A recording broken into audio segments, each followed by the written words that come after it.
अल्हम्दुलिल्लाहि वहदा वस्सलातु वस्सलामु अला मन ला नबिय्य बअदा अम्मा बअदु फ़अऊज़ु बिल्लाहि मिनश शैतानिर रजीम बिस्मिल्लाहिर रहमानिर रहीम व अम्मा बिनिअमति रब्बिक फ़हद्दिस अन अब्दुल्लाह इब्न अम्र इब्न आस रज़ियल्लाहु तआला अन्हु क़ाल क़ाल रसूलुल्लाह सल्लल्लाहु अलैहि वसल्लम फ़ी हदीसिन तवील वफ़ी आखिरिही क़ाल उक्तुब फ़वल्लज़ी नफ़्सी बियदिही मा यख़रुजु मिन्हु इल्ला हक़ रवाहुल इमामुल हुम्माम अबू दाऊद फ़ी सुननिही अल्लाहुम्मा सल्लि अला मुहम्मद व अला आलि मुहम्मद कमा सल्लैता अला इब्राहीम व अला आलि इब्राहीम इन्नका हमीदुम मजीद अल्लाहुम्मा बारिक अला मुहम्मद व अला आलि मुहम्मद कमा बारकता अला इब्राहीम व अला आलि इब्राहीम इन्नका हमीदुम मजीद। मेरे मुअज़्ज़ज़ दोस्तों, यहाँ जामिया फ़ातिमतुज़ ज़हरा रज़ी अल्लाह ताला अन्हा में तक़रीब ख़त्म बुखारी है और मैं जनाब इश्तियाक सुल्तान खटक साहब जो यहाँ एडिशनल डिप्टी कमिश्नर मानसेरा हैं उनके गुलशन और उनके मदरसे में मौजूद हूँ। हमारे हज़रत मौलाना हफीज़ुर रहमान ख़तीब जामे मस्जिद नाड़ी वाली की वास्ते से आपकी खिदमत में हो। मैं दो चार बातें इसी उन्वान पर आपकी खिदमत में करने लगा हूँ, लेकिन उससे पहले एक बात करना ज़रूरी समझता हूँ। जब मैं यहाँ पिंडाल में एंटर हुआ, साथी हाथ मिला रहे थे, मेरा वक्त इंतहाई पहुँचने का मुख्तसर था, इसलिए मैंने साथियों से हाथ नहीं मिलाया। मैं अहबाब की खिदमत में एक बात कहूँगा, कभी हाथ मिलाने का वक्त होता है तो मैं मिला लेता हूँ। आप हर जगह मिलना शुरू कर देते हैं तो बाज़ों का वक्त नहीं होता, तो मैं वक्त को अवॉइड करता हूँ। आप वक्त की महलूज़ खातिर के मामलात सामने रखा करें। देखें, हदीस पाक की तकरीब है और अभी ख़त्म बुखारी शरीफ मुकम्मल हुआ है, तो एक दो बातें जहन में रखें। हदीस किसे कहते हैं? आम तौर पे समझा जाता है हदीस हुज़ूर पाक अलैहिस्सलातु वस्सलाम की बात को कहते हैं, ये हुज़ूर ने फरमाया है, लेकिन इतनी सादा बात भी नहीं है। हदीस पाक का बड़ा मकाम है। जैसे कुरान करीम अल्लाह ने आसमान से नाजिल किया है, वैसे ही मानसेरा के गयूरो हदीस पाक अल्लाह ने आसमान से नाजिल की है। और ये बात जहन नशीन कर लेनी चाहिए कि कुरान को भी अल्लाह ने उतारा है, हदीस को भी अल्लाह ने उतारा है। कुछ लोगों के सामने जब ये बात आती है तो हैरान होकर पूछते हैं कि हदीस भी नाजिल हुई है, ये तो अपने पहली मर्तबा सुना है। हालांकि कुरान करीम की आयत में मौजूद है, अल्लाह फरमाते मैंने हदीस को कुरान के साथ नाजिल किया है। अगर आप और हम देखें तो सूरत नंबर 4 सूरत निसा आयत नंबर 113 रब्बे करीम फरमाते हैं व अंज़लल्लाहु अलैकल किताब वल हिक्मा व अल्लमक मा लम तकुन तअलम व कान फज़लुल्लाहि अलैका अज़ीमा। महबूबम, हमने आप पर कुरान भी उतारा है, हदीस भी उतारी है। हदीस और कुरान आप पे उतार के आपको उन उलूम से रोशनास कराया है जो इससे पहले आप नहीं जानते थे। इससे पता चला कुरान भी आसमान से आया है, हदीस भी आसमान से आई है। कुरान के लिए भी अनज़ला का लफ्ज़ आया है, हदीस के लिए भी अनज़ला का लफ्ज़ आया है। तो यूँ नहीं समझना चाहिए कि कुरान करीम सिर्फ आसमान से आया है। तो जैसे कुरान आसमान से आया है, वैसे ही हुजूर का फरमान आसमान से आया है। दूसरी बात, हदीस पाक की अहमियत यह है कि अल्लाह रब्बुल इज़्ज़त के कलाम को कलाम समझना, खुदा के कुरान को कुरान समझना, खुदा की किताब को खुदा की किताब समझना, ये हमें हदीस के रास्ते से पता चलता है, फरमान मुस्तफ़ा के जरिए पता चलता है, डायरेक्ट पता नहीं चलता। मैं समझाने के लिए एक जुमला कहता हूँ, अगर कोई यूं कह दे कि कुरान अल्लाह की किताब है, तो अगर वो बंदा सच्चा होगा तो तब हम बात को मानेंगे। तो ये बात तो हमें हुजूर ने बताई है कि कुरान अल्लाह की किताब है, हमने हुजूर की बात को सच्चा माना तो कुरान को सच्चा माना। तो इससे पता चला कुरान पर ईमान बाद में आता है, जब तक हदीस पर ईमान ना आए। अगर कोई बंदा हदीस पर ईमान नहीं लाता, उसका कुरान पर ईमान नहीं आ सकता, क्योंकि हदीस इतनी मकाम और मर्तबे की चीज है कि अल्लाह रब्बुल इज्जत की किताब भी माननी होगी तो हदीस के जरिए मानेंगे। हुजूर ने बताया कुरान अल्लाह की किताब है, तो हमने हुजूर की बात को सच्चा माना तो कुरान को सच्चा माना। इसी तरह एक बात मैं मजीद आपकी खिदमत में करने लगा हूं। आप और हम जानते हैं कि फिरौन काफिर था और फिरौन ने मूसा अलैहिस्सलाम का इनकार किया था। रब ने फिरौन को गर्क किया है, अल्लाह ने फिरौन को डुबाया है, फिरौन को रब ने मार दिया है। कुरान कहते हैं वअगरकना आला फिरऔन व अंतुम तंजुरून, फिरौन गर्क हुआ, फिरौन डूबा, दुनिया ने उसने डूबने का, उसकी तजलील का नजारा देखा। तो अब सवाल होता है कि जब फिरौन गर्क हुआ है, फिरौन मर गया है, तो फिरौन के ये जो मामलात थे वो किस बात पे फिरौन को कुफ्र मिला है? क्या उसने अल्लाह की किताब का इनकार किया था? क्या उसने अल्लाह के पैगाम का इनकार किया था? क्या उसने अल्लाह की बात का इनकार किया था? तो अगर हम देखें तो हमें उसूली तौर पर एक बात समझ आती है कि अल्लाह की किताब उस वक्त तौरात थी, लेकिन तौरात तब नाजिल हुई थी जब फिरौन मर चुका था। तौरात तब उतरी थी जब फिरौन डूब चुका था। तौरात तब नाजिल हुई थी जब फिरौन दुनिया से चला गया था। तो जब फिरौन ने तौरात देखी नहीं थी, अल्लाह की किताब की ज़ियारत नहीं की थी, तो उसने तौरात का भले इनकार कहां किया होगा? फिरौन ने तौरात का इनकार नहीं किया, अल्लाह की बात का इनकार नहीं किया, अल्लाह की वही का इनकार नहीं किया और अल्लाह की किताब का इनकार नहीं किया। तो फिरौन गर्क क्यों हुआ? फिरौन काफिर क्यों हुआ? फिरौन पे पकड़ क्यों आई? फिरौन सजा का मुस्तहिक क्यों बना? तो इसका एक ही जवाब है कि फिरौन ने खुदा की किताब तो नहीं देखी थी, लेकिन हदीस मूसा को सुना था, अल्लाह की किताब का इनकार नहीं किया था, मूसा अलैहिस्सलाम की हदीस का इनकार किया था। तो फिरौन वक्त के नबी की हदीस का मुनकर था, वक्त के नबी की हदीस का ठुकराने वाला था। तो हदीस मूसा के इनकार की वजह से अल्लाह ने इस फिरौन को जमीन में गर्क कर दिया। तो ये एक ही पॉइंट है फिरौन की गर्कयाबी का, एक ही मतलब है फिरौन के दुनिया में गर्कों के डूबने का, कि फिरौन को ये चीज फिरौन तब बना रही है कि इसने मूसा अलैहिस्सलाम की हदीस का इनकार किया है, इस वजह से फिरौन गर्क हुआ है। और मेरे दोस्तों ये बात ज़हन में रखनी चाहिए कि हदीस पाक रसूलुल्लाह कभी अपनी ख्वाहिश से बात नहीं फरमाते। नबुव्वत पूरी बात करें तब भी अल्लाह का हुक्म होता है, नबुव्वत अधूरी बात करें तब भी अल्लाह का हुक्म है। कुरान करीम कहता है वमा यंतिकु अनिल हवा इन हुवा इल्ला वह्युन युहा। आमतौर पे इस आयत का तर्जुमा करते हैं कि जो नबी बोले वो अल्लाह के हुक्म से बोलते हैं। हालांकि अगर हम लफ्ज पे गौर करें तो यंतिक का माना बोलना नहीं बनता। यंतिक किस कलाम को कहते हैं? यंतिक किस सेंटेंस को कहते हैं? यंतिक इसका मतलब क्या होता है? तो नुत्क का इतलाक सिर्फ बोलने पे नहीं है, बोलने को कलाम कहते हैं। अरब ने यूं नहीं फरमाया वमा यतकल्लमु अनिल हवा इन हुवा इल्ला वह्युन युहा।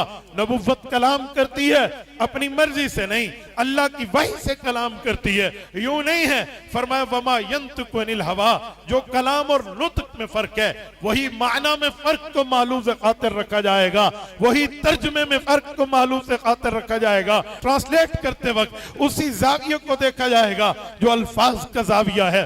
तो हम कुरान में देखते हैं यंतिक के माना का इतलाक कहीं और भी कुरान में हुआ है, तो हमें एक मकाम मिलता है जहां रब्बे करीम फरमाते हैं उल्लिमना मंतिक़ अत-तैर, कि हमने हजरत दाऊद को परिंदों की बोलियां भी सिखा दी थी।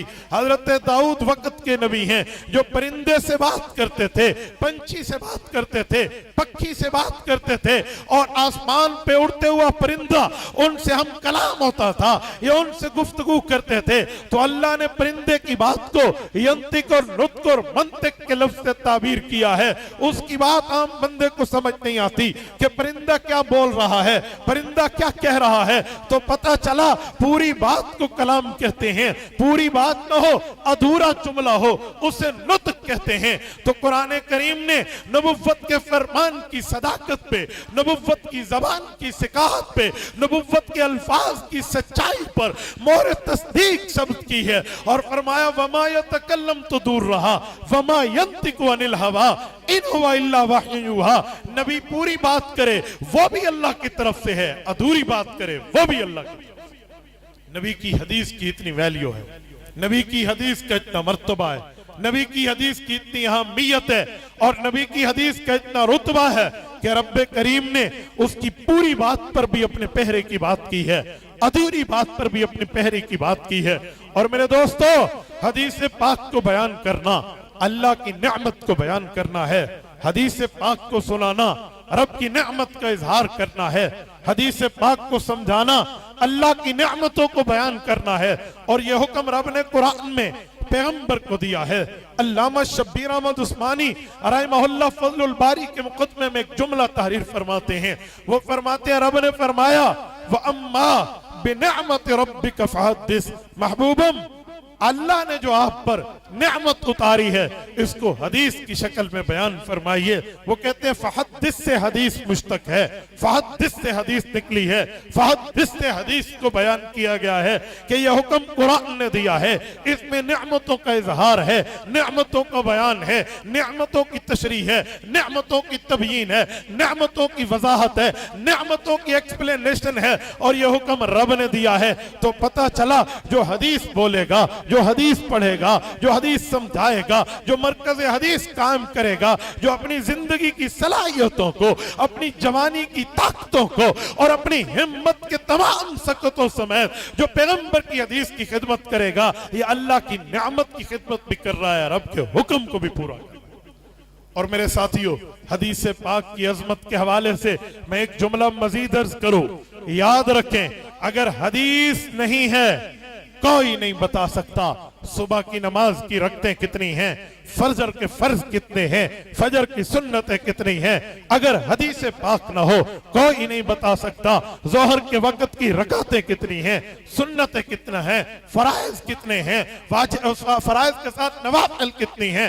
अगर हदीस पाक की अजमत की बात ना हो, असर की नमाज कब पढ़नी है, किस वक्त पढ़नी है, असर का तुलू कब है, असर का इख्तिताम कब है, असर का मामला क्या है, सुन्नत कितनी है, फर्ज कितने हैं, नहीं बताया जा सकता। मगरिब की नमाज की रकतें कितनी हैं, फराइज और सुनन और नफल क्या है, नहीं बताया जा सकता। इशा की नमाज की रकातें कितनी हैं, कैसे अदा करनी है, किस तरह पढ़नी है, कितने वाजिब हैं, कितने फर्ज हैं, कितने सुन्नत हैं, कितने नवाफिल हैं, कितना ततव्वु और मुस्तहब्बात हैं, हदीस पाक ना हो नहीं बताया जा सकता। तहज्जुद की नमाज कितनी है, कितनी रकातें हैं, दो दो पढ़नी है या चार चार पढ़नी है, लंबी पढ़नी है या मुख्तसर पढ़नी है, हदीस पाक ना हो नहीं बताया जा सकता। इशराक क्या है, अव्वाबीन क्या है, चाश क्या है, जनाजा क्या है, जुमा क्या है, ईदैन क्या है, सलातुल कुसूफ क्या है, सलातुल खुसूफ क्या है, सलातुल तौबा क्या है। अगर हदीस पाक का इनकार कर दिया जाए ये तमाम नमाजें फारिग हो जाएंगी। इतनी अहमियत है हदीस की। आज कोई मुनकिर हदीस इस बात पे बात करे कि जी मैं हदीस नहीं मानता, तो मेरे नबी का फरमान की शक्ल में एक सनाटेदार चमाटा उसके चेहरे पे पड़ेगा, क्योंकि अल्लाह के रसूल ने फरमाया है।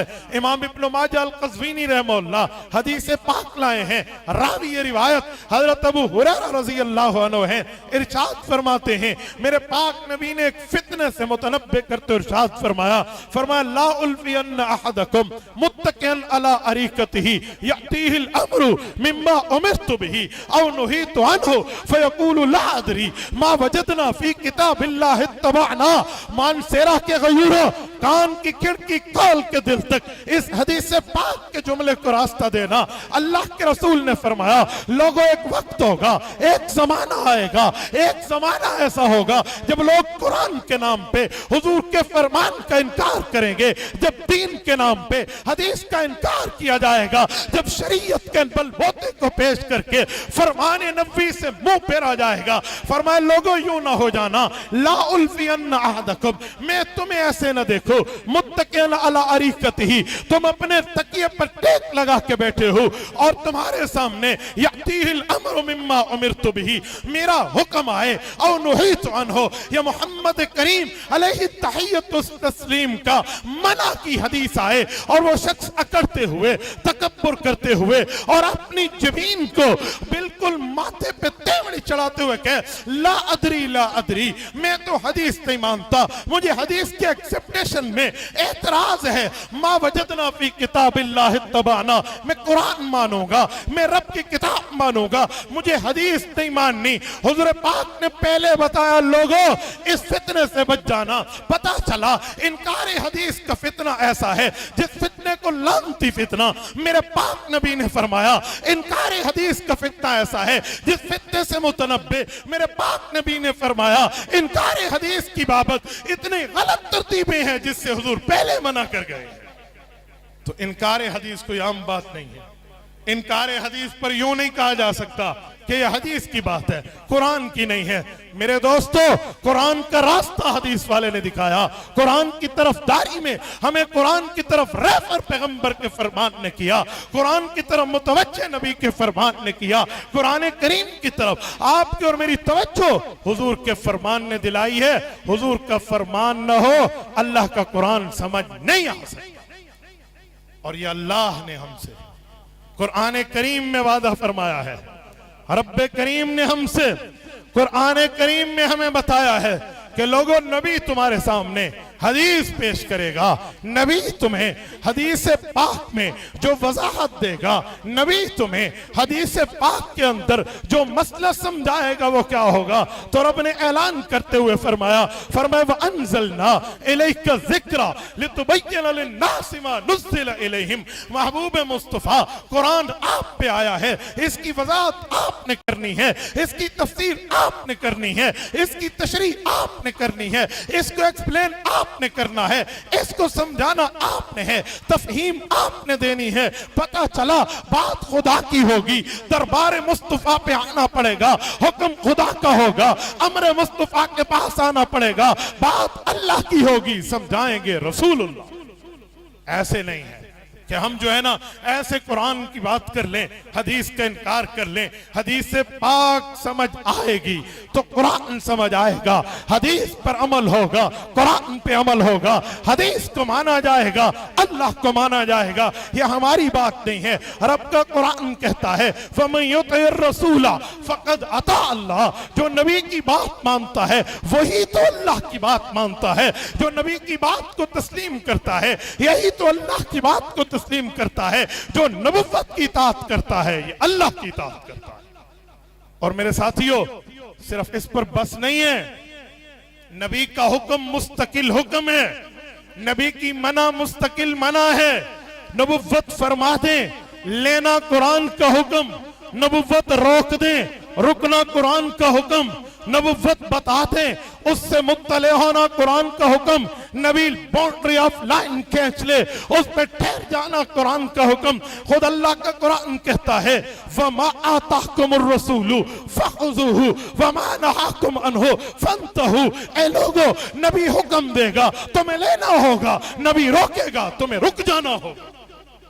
तो नबुव्वत के अहकामात की पैरवी, नबुव्वत के फरामीन पे अमल, नबुव्वत के अहकामात पे अमलदारी, नबुव्वत की मना से रुकना, नबुव्वत के हुक्म पे अमल करना, ये बात अल्लाह का कुरान कर रहा है, रब्बे करीम का कुरान बता रहा है, अल्लाह का हुक्म बता रहा है। इसी बुनियाद पे कहता हूं कुरान आएगा तब जब हदीस की कदर करेंगे, कुरान आएगा तब जब हदीस से समझेंगे, वरना अलहमद की अलिफ से वन्नास की सीन तक कोई एक आयत आप उठाएं, हदीस से मुंह फेरेंगे, न उसकी तफसीर कर सके हैं न उसकी तशरीह कर सकते हैं। मसलन मैं एक बात करता हूं, कुरान पाक में है वमा रमैता इज़ रमैता वलाकिन्नल्लाह रमा। तर्जुमा है जब नबी ने मारा, नबी ने नहीं मारा, अल्लाह ने मारा। अगर हदीस से आंखें फेर लें, किसी माही की लाल में वो जुर्रत नहीं है जो इसकी तफसीर कर सके। बताएं, थप्पड़ मारा, सोटा मारा, डंडा मारा, तलवार मारी, नेजा मारा, तीर मारा, पत्थर मारा, क्या चीज मारी? वमा रमैता इज़ रमैता वलाकिन्नल्लाह रमा। हाँ, हदीस आएगी तो पता चलेगा हुजूर पाक ने कैसे मारा। हदीस नहीं है तो कोई बता नहीं सकता। कुरान कहते ततवफ़्फ़ाहुमुल मलाइका, फरिश्ते रूह निकालते हैं। कुरान कहते हैं अल्लाहु यतवफ़्फ़ल अनफुस हिन मौतिहा, अल्लाह रूह निकालता है मुझे बताओ फरिश्ते निकालते हैं या रब निकालते हैं? दो आयात मौजूद हैं, इसमें फर्क तब होगा जब अल्लाह के नबी का फरमान आएगा, वरना तो बंदा शशोपंज में पड़ जाए। बंदा कहे जी अल्लाह यतवफ़्फ़ल अनफुस, रब निकालता है या ततवफ़्फ़ाहुमुल मलाइका, फरिश्ते निकालते हैं। बदर के मौके पे खुदा ने कहा बेखमसत आलाफ बेसलासत आलाफ बेअल्फ़िम मिनल मलाइका, फरमाया 1000 3000 5000 फरिश्तों का वादा कर रहा हूं। कितने आए? 1000 आए, 3000 आए, 5000 फरिश्ते आए। कितने आए? अगर हदीस से मुंह फेर लें एक फरिश्ता साबित नहीं किया जा सकता। कोई हदीस से मुंह फेर ले, खाला जी के घर का काम नहीं है, कोई साबित करके दिखा दे कि जी मैं इस आयत का तर्जुमा क्या करता हूं। कुरान कहता है वमा कान लिमुमिनिन वला मुमिनतिन इज़ा क़ज़ल्लाहु व रसूलुहु अमरा अन यकून लहुमुल ख़ियरतु मिन अमरिहिम व मन यअसिल्लाह व रसूलहु फ़क़द ज़ल्ल ज़लालन मुबीना। फरमाया लोगों, अगर कोई मर्द मुमिन कहलवाना चाहता है, कोई खातून मुमिना कहलवाना चाहती है, उसे अल्लाह का फैसला भी मानना होगा, रसूलुल्लाह का फैसला भी मानना होगा।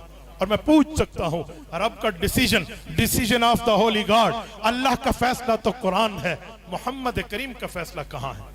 अगर आप कहेंगे वो भी कुरान है तो ये वाव मुगायरत पे दलालत करती है। इज़ा क़ज़ल्लाहु व रसूलुहु, मुझे बताएं फिर हुजूर का फैसला तो अलग होना चाहिए, वो कहां है? ला मुहाला मानना पड़ेगा कि पैगंबर के फरमान की वैल्यू है, पैगंबर के हदीस की वैल्यू है, नबी की हदीस की अहमियत है, नबी की हदीस का मर्तबा है, वरना इसके बगैर न कुरान समझा जा सकता है न कुरान समझाया जा सकता है। तो ये मैंने तकरीबन को 1 दर्जन दलाइल आपकी खिदमत में इस बात को मुदल्लल मुबरहन करने के लिए रखे हैं कि मैं आपको बता पाऊं, अगर हदीस से मुंह फेरेंगे सुबह से लेकर इशा तक 1 रकात आप नहीं पढ़ सकते, अज़ान आप नहीं दे सकते, इकामत आप नहीं कह सकते, बाकी बातें तो दूर। नियत कैसे करें, हाथ कहां तक उठाऊं, कहां पे बांधूं, रुकू में कितनी तस्बीह पढ़ूं, सजदे में क्या पढ़ूं, बैन सजदतैन क्या पढ़ूं, अत्तहियात क्या पढ़ूं, ये बात की बातें हैं, लेकिन आप 1 रकात भी नहीं पढ़ सकते। तो मेरे दोस्तों, इस बुनियाद पे कहता हूं हदीस भी हमारा ईमान का हिस्सा, कुरान भी हमारे ईमान का हिस्सा। अल्लाह जल्ल शानुहु मेरी इन बहनों और भाइयों को मुबारक फरमाए जिनने हदीस पाक को पढ़ा, जिन असातिज़ा जिन मुअल्लिमात ने पढ़ाया, अल्लाह इनका पढ़ाना कबूल फरमाए। जिनने पढ़वाया, इस माल में अपना तावन पेश किया, अल्लाह इनके तावन को कबूल फरमाए। और रब्बे करीम आप सबको सलामत बाकरामत फरमाए, हमें और हमारी औलादों को कुरान और हदीस की खिदमत की तौफीक अता फरमाए। और ये आखिर में एक जुमला कहते हुए आपसे इजाजत लूंगा, भूल जाए कोई बंदा कि मैं हदीस और कुरान के मदारस के रास्ते में रुकावट बनूंगा, हदीस और कुरान के मामलात में रुकावट डालूंगा और इन जगहों को रोक दूंगा, जी नहीं। हमने 75 साल हुकूमत के मदारस के मामलात से हट के खिदमत की है। अब हुकूमत वक्त अरबाब इख्तियार मजबूर हुए, उन्होंने मदारस को मदारस का हक दिया। मदारस लावारिस नहीं है, मदारस के वरासा मौजूद हैं। शेखुल इस्लाम मौलाना मुफ्ती मोहम्मद तकी उस्मानी दामत बरकातुहुल आलिया मौजूद हैं। कायद मिल्लत इस्लामिया इमाम इनकलाब हजरत मौलाना फजलुर रहमान हाफिज़हुर रहमान मौजूद हैं। विफाकुल मदारिस मौजूद है, इत्तेहाद तंजीमात मदारिस दीनिया मौजूद है। किसी ने लाख कोशिशें करके देखी, कर रहे हैं, कर लेंगे, लेकिन अहले हक ने हमेशा दीन का परचम उठाया है।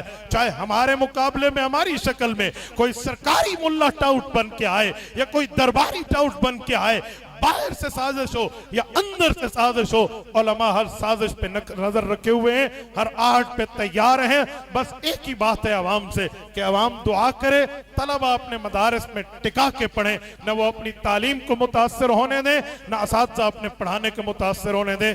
मदरसा जाने, उलमा जाने, दा गज़दा मैदान इंशाअल्लाह ताला। कल भी दीन का तहफ़्फ़ुज़ किया था, आज भी तहफ़्फ़ुज़ करेंगे। और एक जुमला कह के इजाजत ले रहा हूं, कोई लाख रूठे 1000 बिगड़े, गजब में आए या तल में लाए, किसी के रोके हक का पैगाम कब रुका था जो अब रुकेगा। अकूलु कौली हाज़ा व अस्तग़फिरुल्लाह व आखिरु दअवाना अनिल हम्दुलिल्लाहि रब्बिल आलमीन।